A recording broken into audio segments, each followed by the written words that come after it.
नमस्कार दोस्तों, मैं विकास त्रिवेदी आपके अपने यूट्यूब चैनल विकास स्टडी सर्कल पर आपका स्वागत करता हूं। दोस्तों, आज मैं उत्तर प्रदेश स्पेशल के क्रम में चौथी क्लास लेकर आया हूं, जो हमारे आगामी आने वाली परीक्षाओं की दृष्टि से बहुत ही महत्वपूर्ण रहने वाली है। दोस्तों, तो शुरू करते हैं। सबसे पहले, ओबरा जल विद्युत केंद्र किस नदी पर बनाया गया है और उत्तर प्रदेश के किस जिले में स्थित है? तो दोस्तों, इसका आंसर है कि रिहंद नदी पर बनाया गया है ओबरा जल विद्युत केंद्र, और यह उत्तर प्रदेश के सोनभद्र जिले यानी उत्तर प्रदेश के सबसे दक्षिणी जिले सोनभद्र में स्थित है। उसके बाद अगले क्वेश्चन पर चलते हैं कि ओबरा तापी संयंत्र कहाँ स्थित है? दोस्तों, ओबरा तापी संयंत्र उत्तर प्रदेश के सोनभद्र जिले में स्थित है। उस और ये दोस्तों, ओबरा तापी संयंत्र रूस के सहयोग से 1967 में बनाया गया। उसके बाद अगले क्वेश्चन पर चलते हैं। दोस्तों, नरौरा आणविक संयंत्र कहाँ अवस्थित है? दोस्तों, ये उत्तर प्रदेश के बुलंदशहर में स्थित है। नरौरा आणविक संयंत्र दोस्तों उत्तर प्रदेश का एकमात्र परमाणु ऊर्जा संयंत्र है। इसमें 220 प्लस 220 मेगावाट की 2 यूनिट काम कर रही हैं। दोस्तों नरौरा आणविक संयंत्र उत्तर प्रदेश का एकमात्र परमाणु ऊर्जा संयंत्र है, और ये उत्तर प्रदेश के बुलंदशहर जिले में स्थित है। दोस्तों, ये एकमात्र उत्तर प्रदेश का है, इसलिए उत्तर प्रदेश की दृष्टि से बहुत ही महत्वपूर्ण रहने वाला है। उसके बाद आगे चलते हैं। रिलायंस समूह द्वारा 1200 मेगावाट के ताप विद्युत स्टेशन की स्थापना, यानी 1200 मेगावाट के ताप विद्युत स्टेशन की स्थापना कहाँ की गई? दोस्तों, ये बुलंदशहर के रोजा में की गई। उसके बाद अगले क्वेश्चन पर चलते हैं। दोस्तों, अगला क्वेश्चन हमारा है कि माता टीला परियोजना किस नदी पर है?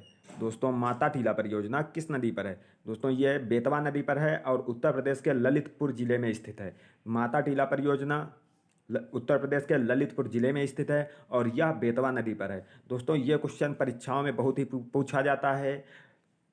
इसमें ऑप्शन के तौर पर मध्य प्रदेश राज्य दिया होता है, क्योंकि ये ललितपुर जो है वो मध्य प्रदेश के से सटा हुआ डिस्ट्रिक्ट है, इसलिए तो इसको बहुत अच्छे से पढ़ना कि माता टीला परियोजना उत्तर प्रदेश के ललितपुर डिस्ट्रिक्ट में है और ये बेतवा नदी पर स्थित है। उसके बाद अगले क्वेश्चन पर चलते हैं कि प्रदेश के किस नहर पर सर्वाधिक जल विद्युत उत्पादन होता है? प्रदेश के किस नहर पर सर्वाधिक जल विद्युत उत्पादन होता है? पूर्वी गंगा नहर। उसके बाद अगला क्वेश्चन, उत्तर प्रदेश में विद्युत ऊर्जा का सर्वाधिक महत्वपूर्ण स्रोत क्या है? तापीय ऊर्जा है। दोस्तों, उत्तर प्रदेश में विद्युत ऊर्जा का सर्वाधिक महत्वपूर्ण स्रोत तापीय ऊर्जा है। उसके बाद अगले क्वेश्चन पर चलते हैं। भारत में सर्वाधिक ऊर्जा का स्रोत क्या है? भारत में भी तापीय ऊर्जा ही है। उसके बाद आगे देखते हैं। दोस्तों बहुत ही इंपॉर्टेंट क्वेश्चन है उत्तर प्रदेश की दृष्टि से।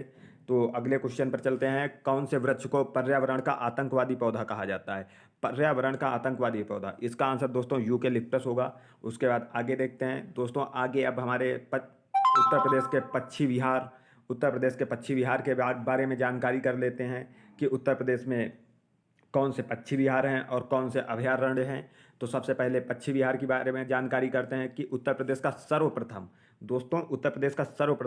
कौन सा पक्षी विहार है और इसकी स्थापना कब हुई? तो दोस्तों, उत्तर प्रदेश का सर्वप्रथम पक्षी विहार नवाबगंज पक्षी विहार उन्नाव में स्थित है। इसकी स्थापना 1984 में की गई।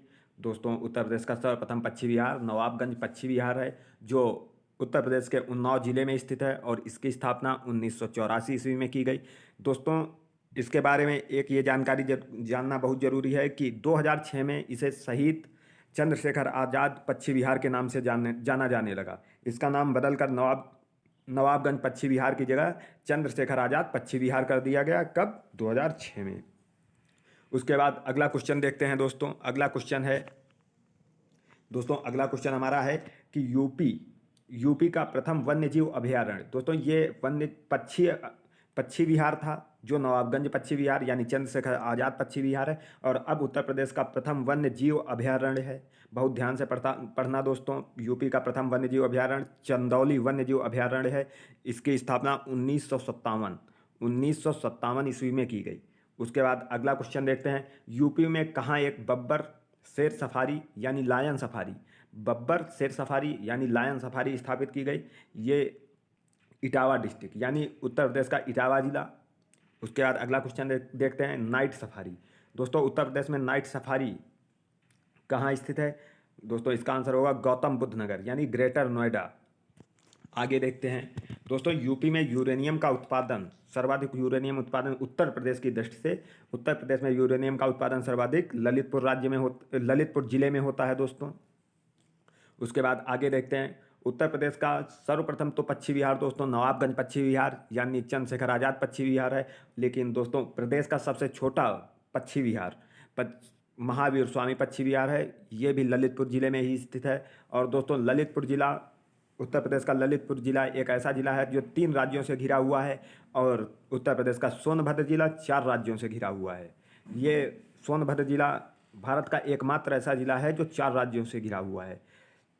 तो दोस्तों बहुत ध्यान से सुनना कि सोनभद्र जिला 4 राज्यों से घिरा हुआ है, और ये एकमात्र भारत का ऐसा जिला है जो 4 राज्यों से घिरा है। उसके बाद अगला क्वेश्चन देखते हैं कि प्रदेश का सबसे बड़ा पश्चिमी बिहार कौन सा है? हस्तिनापुर पश्चिमी बिहार। ये मेरठ में स्थित है दोस्तों।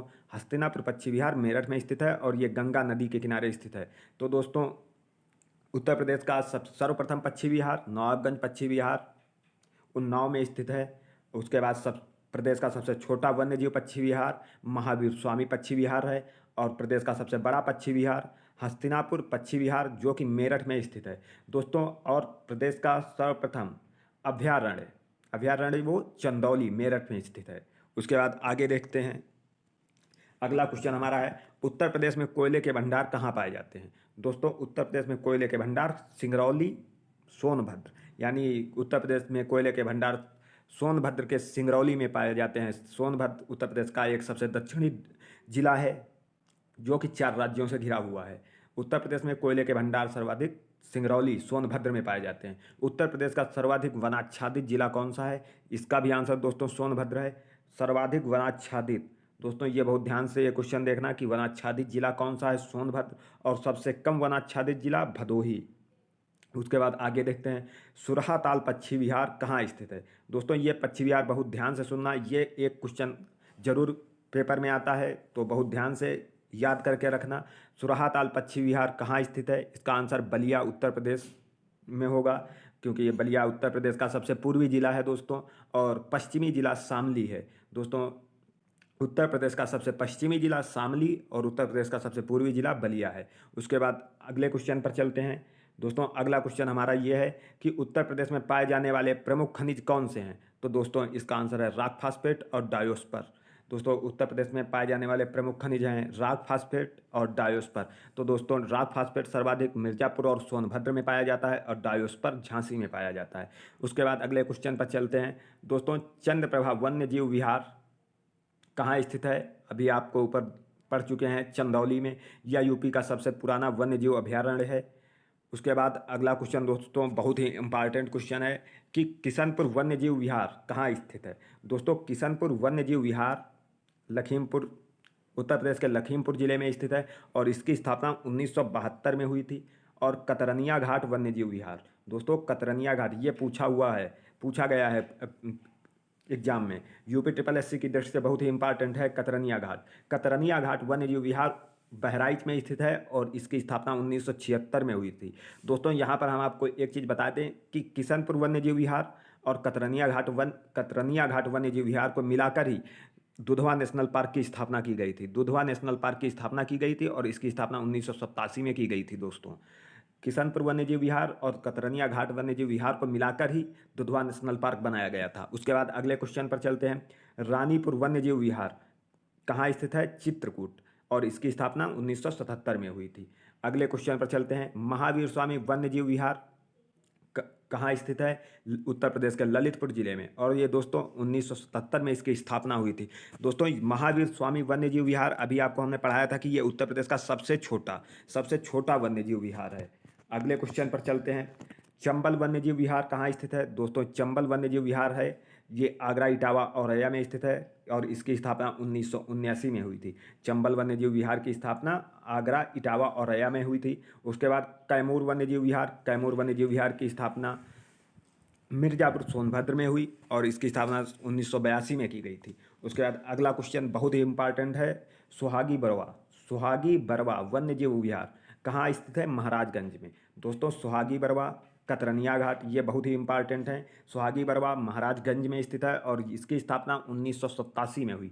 उसके बाद सुहेलवा वन्यजीव विहार सुहेलवा वन्य जीव विहार 1988, इसकी स्थापना 1988 में हुई थी और ये उत्तर प्रदेश के श्रावस्ती और बलरामपुर जिले में स्थित है। उसके बाद अगला है पीलीभीत वन्य जीव विहार, कहाँ स्थित है? पीलीभीत में स्थित है और इसकी स्थापना 2014 में हुई थी। उसके बाद दोस्तों आगे देखते हैं, अगला क्वेश्चन हमारा है दोस्तों, अगले क्वेश्चन के बारे में हम जानकारी करते हैं। तो दोस्तों आगे हम देखते हैं उत्तर प्रदेश के प्रमुख आर्द्रभूमि क्षेत्र कौन कौन से हैं। दोस्तों उत्तर प्रदेश में आर्द्रभूमि क्षेत्र हैं शहीद चंद्रशेखर आज़ाद पक्षी वन्यजीव विहार, जिसको नवाबगंज पक्षी विहार के नाम से जाना जाता है, तो ये उन्नाव में स्थित है दोस्तों। उसके बाद दूसरा है हमारा पार्वती अरंगा वन्यजीव विहार। दोस्तों इसे भी बहुत ध्यान से पढ़ना, पार्वती अरंगा वन्यजीव विहार जो कि गोंडा में स्थित है दोस्तों, गोंडा में स्थित है। उसके बाद तीसरा है हमारा समान पक्षी विहार दोस्तों, समान पक्षी विहार मैनपुरी में स्थित है। उसके बाद अगला क्वेश्चन है समसपुर पक्षी वन्यजीव विहार रायबरेली में स्थित है और सांडी पक्षी विहार हरदोई में स्थित है। सरसई नवार पक्षी विहार इटावा में स्थित है और ऊपरी गंगा नरौरा में स्थित है। सुर सरोवर पक्षी विहार यानी कीथम झील आगरा में स्थित है दोस्तों। ऊपरी गंगा जो नरौरा में स्थित है ये यूपी की पहली रामसर साइट है। और तो दोस्तों ऊपरी गंगा नरौरा में ये रामसर साइट है और ये यूपी की पहली रामसर साइट है दोस्तों। ऊपरी गंगा नरौरा ये यूपी की पहली रामसर साइट है। उसके बाद दोस्तों आगे क्वेश्चन देखते हैं, भारत में पहली रामसर साइट कौन सी है? दोस्तों उत्तर प्रदेश की पहली रामसर साइट ऊपरी गंगा जो नरौरा में है और भारत की पहली रामसर साइट चिल्का झील जो उड़ीसा में स्थित है। इसे 1984 में घोषित किया गया था और ऊपरी गंगा को 2005 में घोषित किया गया था। उसके बाद दोस्तों अगला क्वेश्चन देखते हैं, 2 फरवरी 1971 रामसर ईरान में आर्द्रभूमियों के संरक्षण के लिए रामसर कन्वेंशन हुआ। दोस्तों 2 फरवरी 1971 को आर्द्रभूमियों के संरक्षण के लिए ईरान के रामसर शहर में एक कन्वेंशन हुआ जिसे रामसर कन्वेंशन कहते हैं दोस्तों। वर्तमान में भारत में रामसर साइट्स की संख्या यानी रामसर साइट्स भारत में आर्द्रभूमियाँ 64 हैं। वर्तमान में भारत में रामसर साइट 64 हैं दोस्तों। 2 फरवरी 1971 को ये रामसर कन्वेंशन हुआ था ईरान में और इसीलिए 2 फरवरी को आर्द्रभूमि संरक्षण दिवस भी मनाया जाता है। तो दोस्तों आज की क्लास हम यहीं पर समाप्त करते हैं, मिलते हैं अगली क्लास में। और दोस्तों ज़्यादा से ज़्यादा वीडियो को लाइक करें, शेयर करें और चैनल को सब्सक्राइब करें। मिलते हैं अगली क्लास में, धन्यवाद।